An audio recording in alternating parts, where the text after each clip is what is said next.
안녕하십니까. 신의균 군사TV 디펜스 브리핑입니다. 자, 오늘도 아주 중요한 군사 무기 관련 소식 전해드리겠습니다.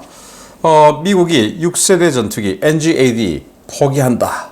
그래서 미국이 지난 100년 동안 유지해왔던 공중 지배 이거 포기한다. 정말 우려스럽다 라고 말씀을 드렸는데 미국이 이런 생각이 있었나 봅니다. 그래서 그 6세대 전투기를 포기하는 대안으로 지금 이게 급부상을 했는데 어마어마한 장사정 공대공 미사일을 쏘는 무인기들입니다.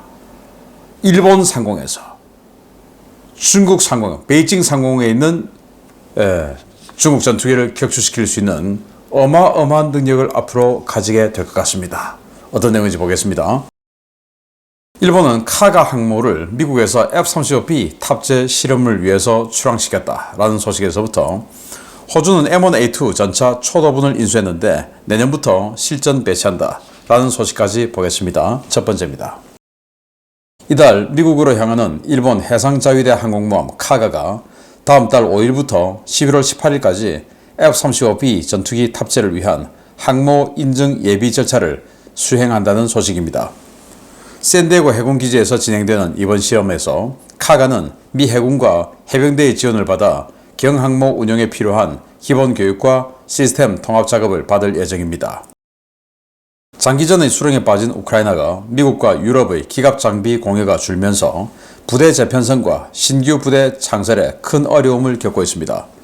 포브스가 우크라이나군 관계자를 인용해 관련 내용을 보도했는데 기동 장비 부족에 시달리는 우크라이나가 소련 시절 사용했다가 장기간 방치된 1960년대 기갑 차량들을 복원하고 있다는 소식입니다.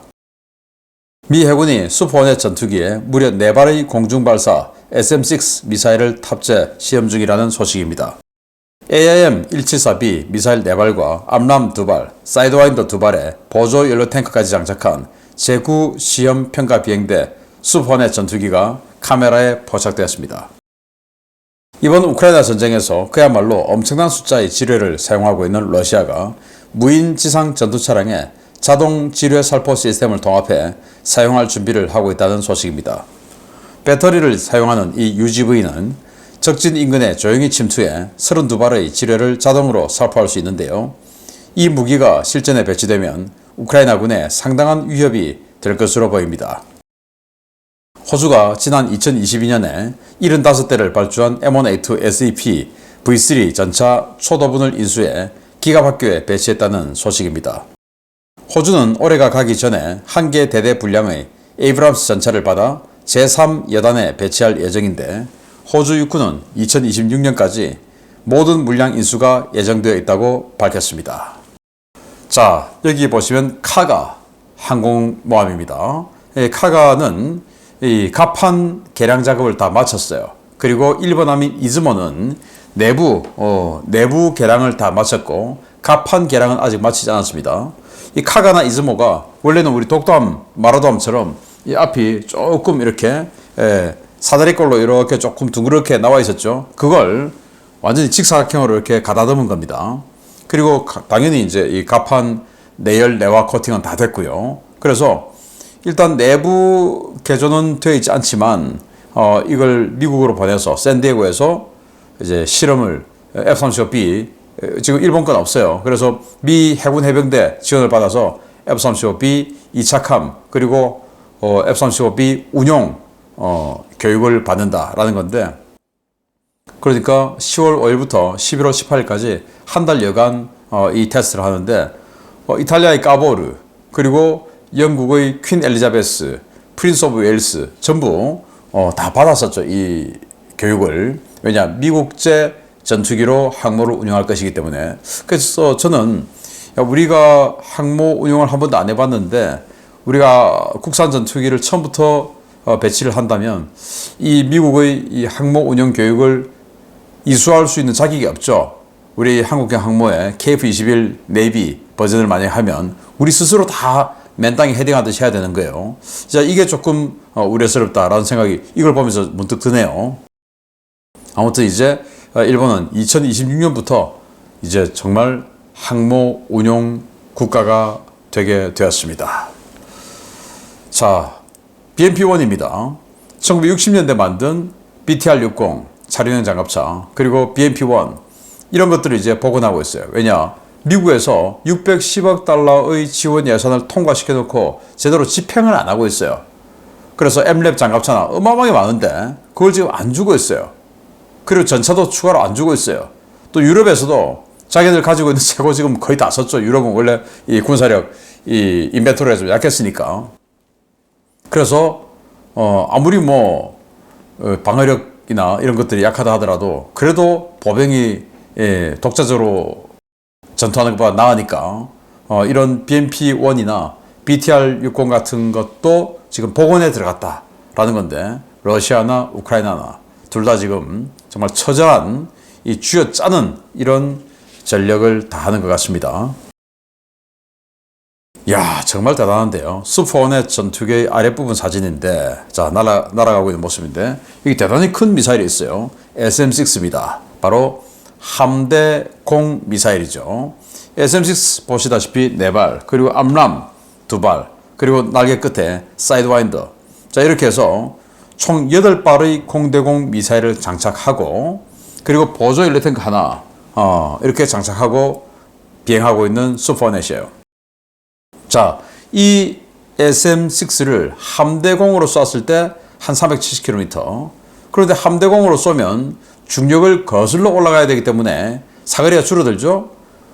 고속으로 하늘에서 비행하면서 쏘는 이 공대공 훨씬 더 사거리가 길겠죠. 그래서 아무리 적게 잡아도 여기 뭐 부스터 없는데 부스터 없다 하더라도 400에서 600 정도는 수월하게 사거리가 나오지 않을까라고 보는 건데, 자, 이러면 엄청나게 먼 곳에서 중국 전투기들 경멸할 수 있겠죠. 중국이 지금 뭐 자기네들 350km 뭐 이런 이야기 하고 있는데 600km에서 쏴버리니까 물론 슈퍼호넷 전투기는 600km를 볼 수 없어요. 당연히 조기 경보기가 데이트링크 해주겠죠.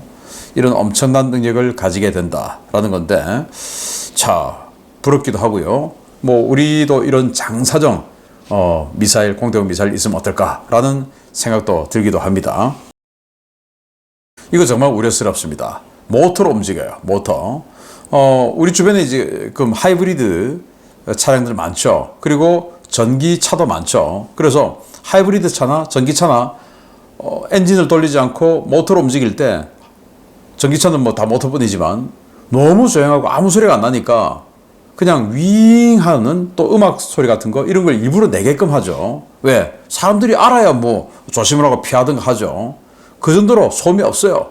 자, 이렇게 모터로 움직이는 무인 차량에, 궤도형 무인 차량에 지뢰 살포기 32개를 장착하고 적진으로 우크라이나가 들어올 수 있는 뭐 이런 지역으로 보내서 살포하고 빠지는 겁니다. 그러면 32발 지뢰하려면 공병들이 와서 뭐 이렇게 해야 되는데, 그러면 야, 공병들이 와서 지뢰 묻고 있어 하고 정찰 장비들이 다 알겠죠. 자, 그러면 저쪽은 조심하자 이렇게 되는데, 이건 뭐 소리 소문 없이 그냥 와서 툭툭툭 던져버리고 가버리니까 우크라이나가 알지도 못한 상황에서 지뢰원이 생기는 거예요. 앞으로 굉장히 힘들어지겠죠. 야, 정말 무섭습니다. 자, 호주가 75대의 M1A2 전차를 2022년에 계약했어요. 불과 이제 2년 됐는데 벌써 초도분이 들어옵니다. 내년부터 전체 이제 실전 배치하겠다고 하는데, 호주가 기존에 가지고 있던 M1A1 버전이 70여 대가 있는데 그걸 이제 1대1로 대체하는 거예요. 그러면 그 M1A1 어떡하냐? 퇴역한답니다. 그러면 치장물자로 보관해 놓냐? 그것도 아니고 해체해서 폐기한답니다. 그래서 우크라이나가 그거 그러면 우리 줘 하고 하고 있는데 호주는 지금 안 준다고 버티고 있습니다.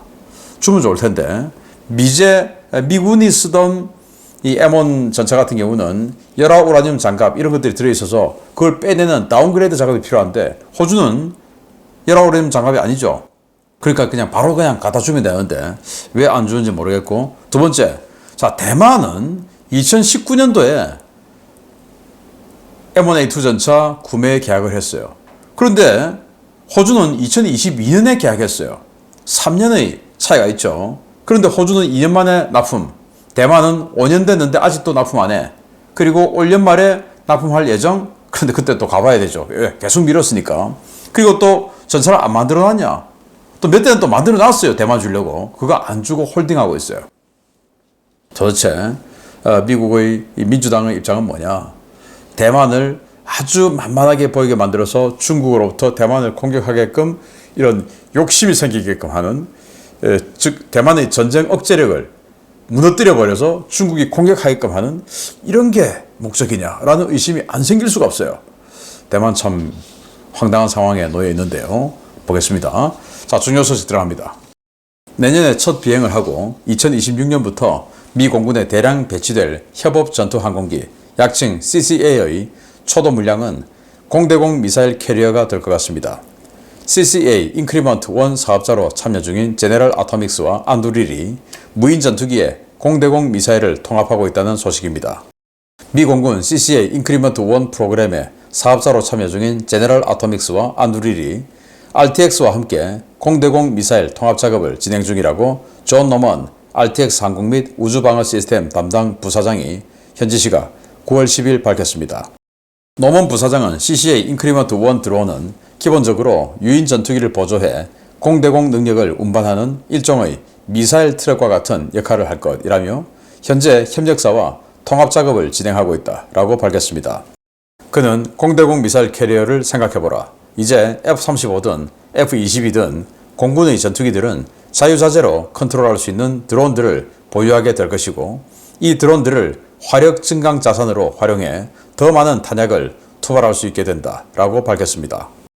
노먼 부사장은 RTX가 CCA 인크리먼트 1 전력화로 인해 발생할 미 공군의 공대공 미사일 대량 수요에 대비해 사거리와 유도 성능이 훨씬 향상된 AIM-120D3 모델을 개발 중이고, 암람 미사일의 생산 능력 역시 현재 연간 1200발에서 더욱 느릴 것이라고 밝혔습니다. 그에 따르면 CCA 인크리먼트 1은 AIM-120D3와 4세대 공대공 미사일 JATM을 함께 운용할 수 있는데요.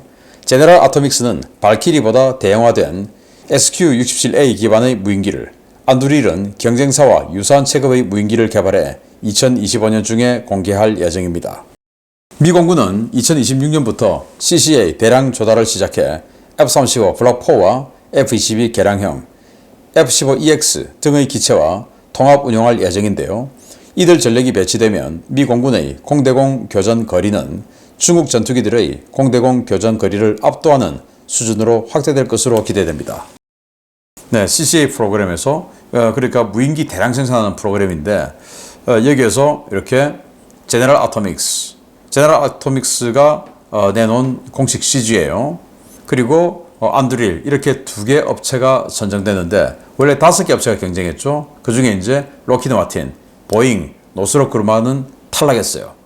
니들은 뭐 폭격기 만들고 전투기 만들고 그거 해. 그래서 우리 좀 골고루 나눠줄 거야. 이런 것들이 개입된 거 아닌가라고 생각이 되고, 그래서 여기 이 제네럴 아토믹스에서 만든 이 드론, 그리고 안두릴에서 만든 이 퓨리, 이 두 가지가 선정이 되었고, 여기에 최소한 4발 이상의 공대공 미사일이 탑재가 될 것이다. 그런데 그 공대공 미사일은 지금 RTX하고 그 협업 작업을 하고 있는데, 장착하는 협업 작업을 하고 있는데, RTX가 바로 레이시온입니다. 레이시온이 이름을 바꿔서 RTX로 바꿨어요. 그 RTX 부사장의 말에 따르면 이 AIM-120D, 그러니까 암람 D3 모델을 개발 중이고 여기 장착할 텐데, 이 암람 D3는 기존 암람 D에 비해서 사거리가 2배가량 늘어난다. 그럼 기존 암람이 180에서 200km 사거리라고 했으니까, 기존 암람 D가, 이 D3는 그러면 360에서 400km, 엄청난 사거리죠. 그리고 이것도 이런 식으로 전방에 진출해요. 전투기는 여기 있고, 전투기보다 수백 킬로미터 앞으로 진출을 합니다. 거기서 또 수백 킬로미터 되는 미사일을 쏩니다. 최소한 1000km 정도를 작전을 하게 되죠. 그러면 이를테면 주일 미군에 있는 미군기들이 있어요. 미군기가 뜨면 전투 행동 반경이 한 1000km 되죠. F-35가. 그러면 1000km 날아옵니다. 여기에서 다시 이 CCA들을 한 500km 전방에 보내요. 거기에서 다시 암람 D3 버전을 쏩니다. 한 400km 날아가죠. 그러면 바로 그냥 일본에서 야 공군 오늘 야 준비됐냐? 보내. 베이징 앞에 타격해 할 수 있는 거죠. 또 우리나라에서도 우리나라에 지금 F-35가 없으니까 그런데 먼 미래는 F-35 들어올 수 있겠죠. 그러면 한국에서도 뜨면 여기서 바로 그냥 야 CCA 먼저 보내. 서해상에 왜 중국 전투기들하고 직접 교전해서 피해 생기면 안 되니까 CCA 보내.